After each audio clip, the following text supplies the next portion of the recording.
Very good morning to my dear students. I hope all of you are doing fine. I am also doing fine. So let's begin our today's class. Okay, this is for class 9 life sciences. Right? So before we begin our today's class, let's quickly recapitulate what we have studied in our previous class or in the previous video.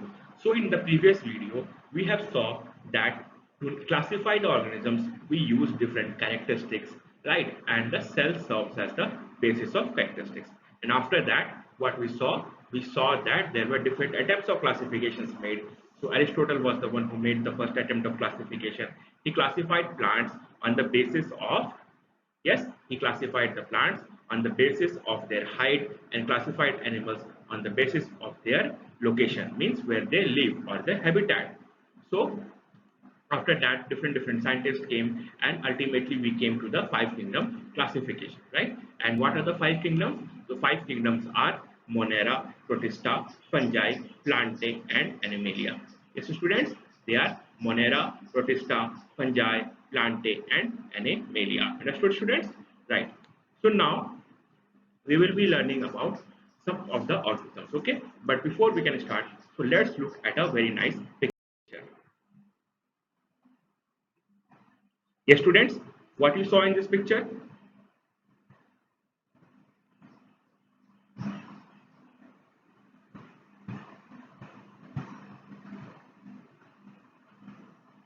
Yes, this is the pizza. Very good. So, you know how this toppings of the pizza or this cheese is made? Do you know how this cheese is made? Who makes this cheese from milk?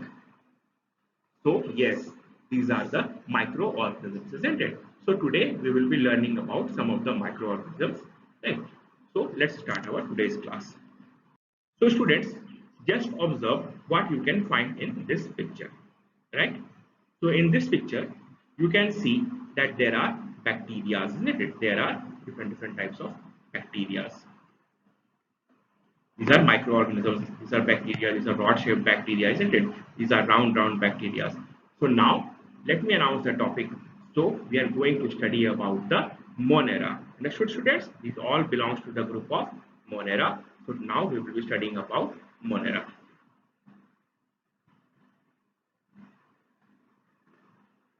Okay.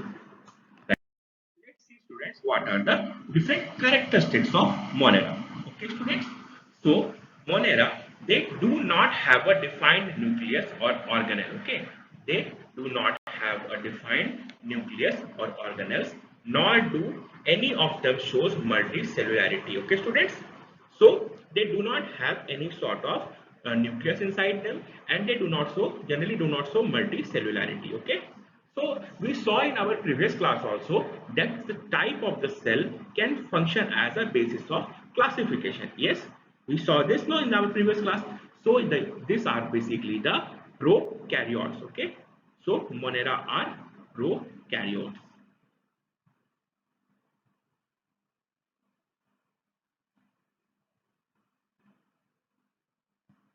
Right. So the mode of organization in these organisms can be grouped by, they can either be synthesizing their own food. Okay, so the Monera can synthesize their own food, and those Monerans, those that can synthesize their own food will belong to the autotrophic, and they can also get it from the environment. So these type of Monerans are called as heterotrophic. Okay, so first of all, we say that the broadest category is that they don't have, any Monera will not have any nucleus, and they will generally not show any sort of multicellularity, means they will be strictly unicellular. Okay, so when it comes to the mode of nutrition, then we can say that they can be either making their own food or they can get it from the environment. Okay, so they can be autotrophic or they can be heterotrophic. Okay, students, right? So now let's proceed ahead. So who are included in the kingdom Monera? Right. So in the group of Monera, we include what? We include bacteria, we include blue-green algae, or we say cyanobacteria, and we also include the mycoplasma. Understood, students?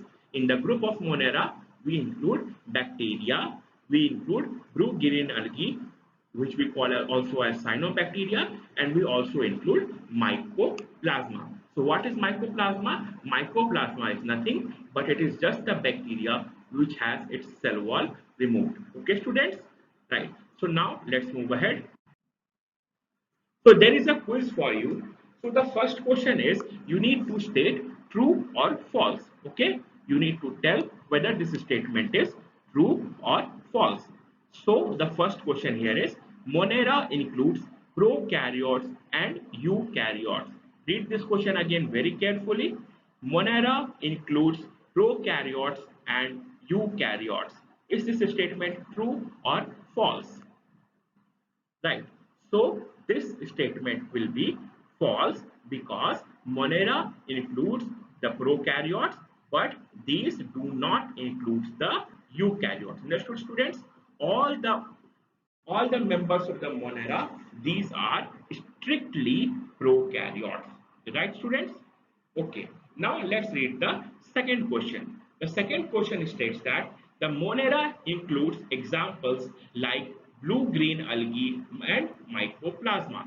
So is this statement true or false? I'm giving you 5 seconds. Just think about it. Then we will answer this question. Okay, students? Right. Yes. What this statement is? A true statement, right? This statement is a true statement because we have already seen that the monerals includes bacteria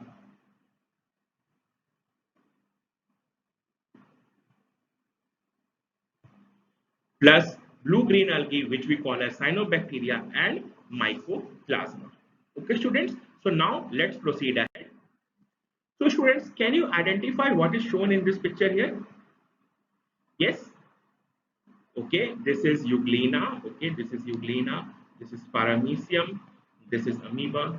Okay, so these are all unicellular organisms. Okay, students, very good. These are unicellular organisms, right? Is there anything special in them?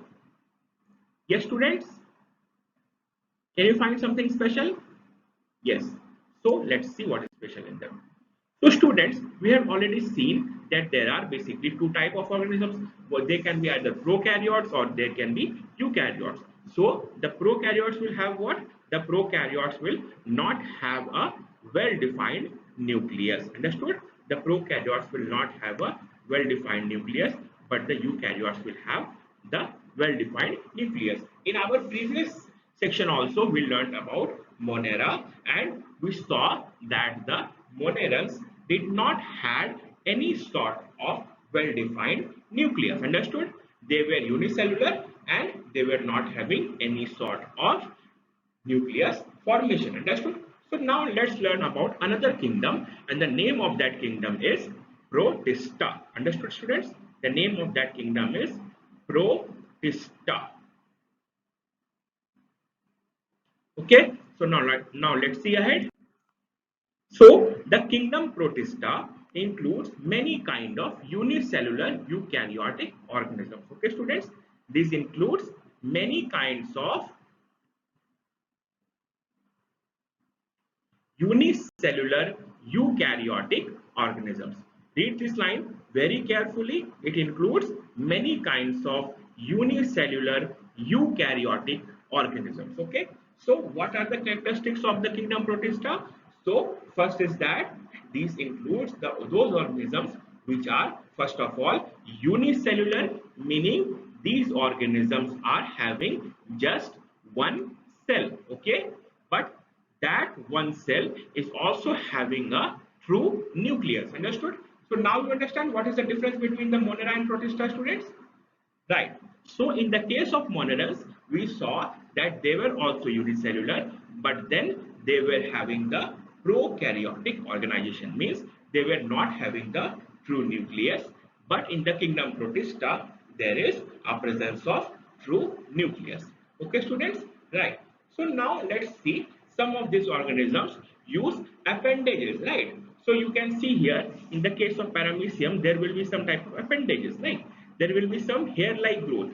Okay, in the case of euglena, you can see here in this picture, there is a hair-like thing, right, or a whip-like thing that they use for movement. Okay, so the nutrition in the protista, the nutrition in the protista can be autotrophic or it can be also heterotrophic. Okay, students. So the mode of nutrition in protista can be autotrophic and heterotrophic. Understood? So now let's see about more characteristics of the kingdom protista. So students, we have arrived at the quiz. So read this quiz very carefully. Then we will answer this question. So the question is, the kingdom protista is having unicellular eukaryotes. I repeat the question. Kingdom protista is having unicellular eukaryotes. Is this statement true or is this statement false? Yes, students? Right. So the kingdom protista is having unicellular organism, yes, and this is also having eukaryotic organisms, right? So the unicellular organisms that are present inside the kingdom protista, they are having the true nucleus. So we say that this question is true. Okay, the kingdom protista is having unicellular eukaryotes in them, right? So now let's move ahead. Students, what can you see in these two pictures, students? Yes? Okay, right. This is a plant and these are animals. Is this animal? No. This is not the animal. This is a fungi. Right. This is a fungi. So what is the difference that you can make out from these two pictures? Or what is the difference from the plants? Or what characteristics can you think about this fungi? Yes, students? Okay. Let's see what are the characteristics. Students, let's see what are the characteristics of the kingdom fungi. So first of all, these are heterotrophic eukaryotes, means these are not able to prepare their own food. Okay, students? They are heterotrophic eukaryotic organisms, right? Some of them use dead decaying matter as food. Okay, they live upon the dead and decaying matter, and these are therefore called as saprotrophs, right? So the protoplasm of the host for the organism, right? So what they do? They are the heterotrophic eukaryotic organisms, right? So they will not be able to make their own food. What they will do? They will get their food from the environment. And how do they get their food in the environment? They get their food in the environment by the means of protoplasm of some other host organisms. Okay, students? So therefore, they are called as what? They are called as saprotrophs because sometimes they grow upon the dead and the decaying material. Okay, students. So now let's see some other important characteristics of this group. Okay, students. So the members of the kingdom fungi, these are also called as the parasites. Okay, students. Now many of the group of many of the members of the kingdom fungi, these have the ability to become multicellular. Okay, these have the capacity to become multicellular organisms at certain stages of their life, right? So they again, in the cellular structure of the fungi, we can see that the cell wall of the fungi are made up of a tough complex sugar, and the name of that complex sugar is chitin. Okay, their cell wall is made up of chitin. Understood, students? So now let's move ahead. So you might have heard about lichen, isn't it, students? Sometimes you might have also seen lichen grow on the bark of the tree. Okay. So see here, some of the fungal species, right? Some fungal species lives in a permanent mutual dependent relationship. Okay. So lichen is a permanent mutual dependent relationship with what? With blue-green algae, or what we call them as cyanobacteria. Okay. So lichen is what? Lichen is a symbiotic association of a fungal species with a blue-green algae. Okay. So these symbiotic life forms are called as lichens. Okay. We might have seen, like when we will go in the parks and all, we can see that the slow growing large colored patch of the tree like this type of patch we can see in the tree. So this is what? This is nothing but the lichen. And what is lichen, students? So lichen is a symbiotic association between what? It is the symbiotic association between the blue-green algae and what? And fungal species, right? So they both live in a symbiotic association. And what is a symbiotic association? The symbiotic association is that they both are getting benefited. Yes, students? Right. So now let's move ahead. Right. So there is a quiz for you students. So the first question is chitin is found where? Chitin is found in the nucleus, second cell wall, third mitochondria, or D none. In the case of fungi, let me add here in the case of fungi.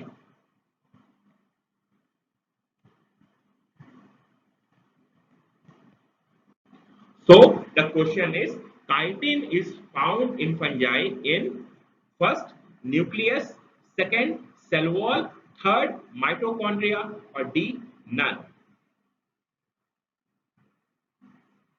Yes, students. So this question, the correct answer to this question will be yes. What will be the correct answer? The correct answer will be the cell wall. Understood, students? The chitin is found in the cell wall. Okay. Right. Now read the second question.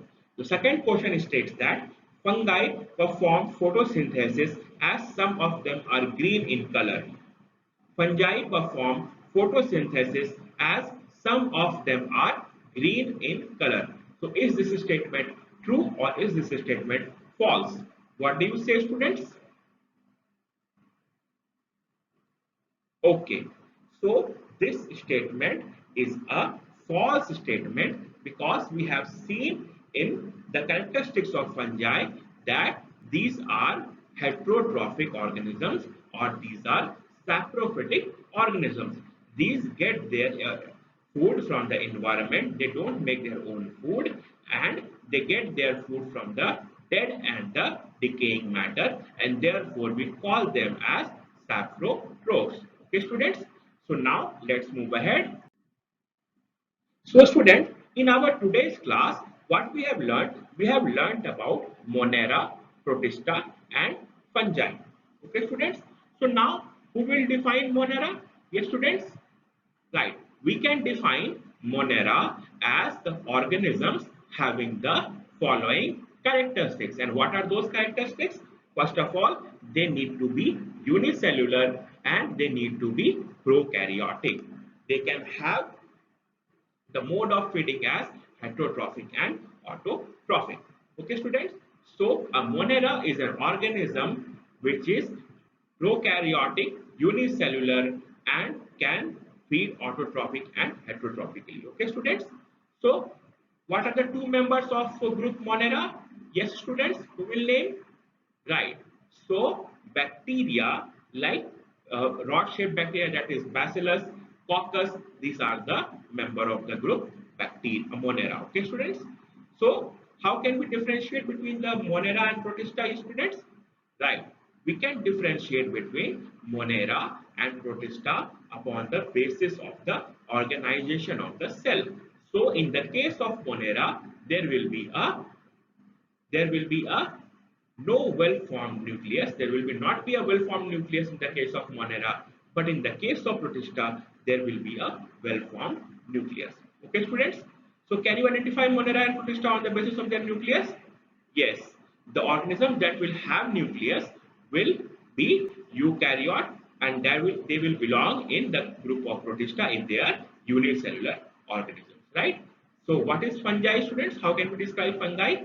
Fungi are a group of heterotrophic organisms that can be multicellular also, and they live on the dead and decaying matter, and therefore they are called as the saprotrophs. They can also live in a symbiotic association with the blue-green algae and form lichen. Okay, students. So that is what we have learned today. So now let's move ahead to our next section, that is the homework section. Okay, students. So Here is the homework. Your homework is that first of all you will attend an online quiz on study.com. Okay, so this is your first homework. You will attempt an online quiz on study.com, and the second is that you will make a table showing important characteristics of Monera, Protista and fungi. Okay students, so this is your homework today. You need to make a table showing the important characteristics of Monera, Protista and fungi. So that's all for today. Thank you dear students.